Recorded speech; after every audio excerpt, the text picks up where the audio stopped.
Welcome into HouseOfSparky.com. I'm Bailey O'Carroll alongside Kaelen Jones, editor and ASU football expert. Kaelen, ASU back on the road this week. You're going to be taking on Colorado. Their last road matchup really went anything but good against USC. What does ASU need to do to make sure that that doesn't happen at Colorado? Well, they need to ride the momentum, Bailey. When you talk about what this ASU defense was able to do against the Bruins last week, really pressure the quarterback, stop the run, and then offensively really pound the rock at will. I think you're going to have to implement the same sort of strategy going into Colorado this week, especially without your starting quarterbacks in Manny Wilkins, if he's not able to go, and then if you're starting Dylan Cole going into the week as a true freshman. We'll see whether or not ASU is able to kind of ride the momentum specifically on the defensive end, whether or not they're able to pressure these two quarterbacks, whether it's Cephalova or Montez back in for Colorado. If you can, limit this Buffalo's passing attack, you should have success against them. And ASU has really had some bumps in the road at the quarterback position. Manny Wilkins went down. Brady White started against UCLA, and now he got injured at the end of that game, forced ASU to send in their true freshman, who they wanted to have him redshirt, Dylan Cole. He threw one pass, and that was for an interception. What does that mean for the Sun Devils offense this week?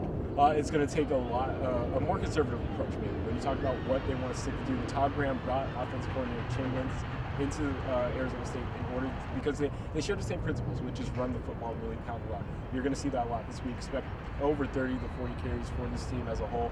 DeMar Richard, Cam Elijah are going to lean on heavily, but at the same time, Dylan Cole does have a pretty good arm himself.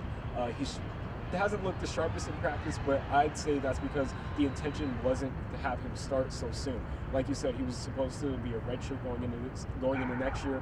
He was playing behind three starters already, or three players battling for that projected starting role in Manny Wilkins, Brady White, and Bryce Perkins. So he's been behind the eight ball in terms of that, in terms of getting reps. And then before that, he wasn't here for the spring session. So he's really new and really green to this entire offense itself. So, the expectations, while he is a talented quarterback, they should be tempered going into the week. But I do expect ASU to kind of ease him in and really give its offensive line and running backs a good chance of really leaving an impact on this game.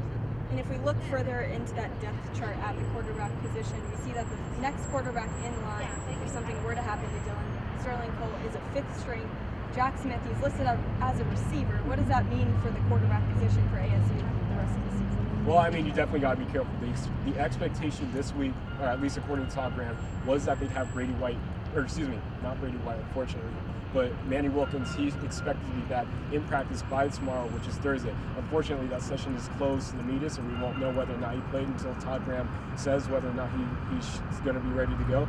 But I do expect ASU to take a more conservative approach again offensively. You're going to see a lot more runs and really try to protect Dylan Cole, so that way they're not forced into playing Jack Smith and Colton Gerhardt, who Jack Smith actually has experience playing quarterback back in high school, and Colton Gerhardt, a former ASU baseball player, replaced him.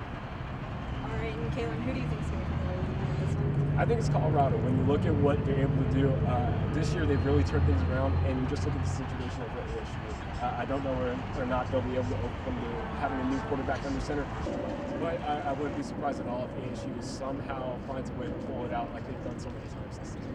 All right, there you have it. I guess we'll just have to wait till Saturday to see what happens.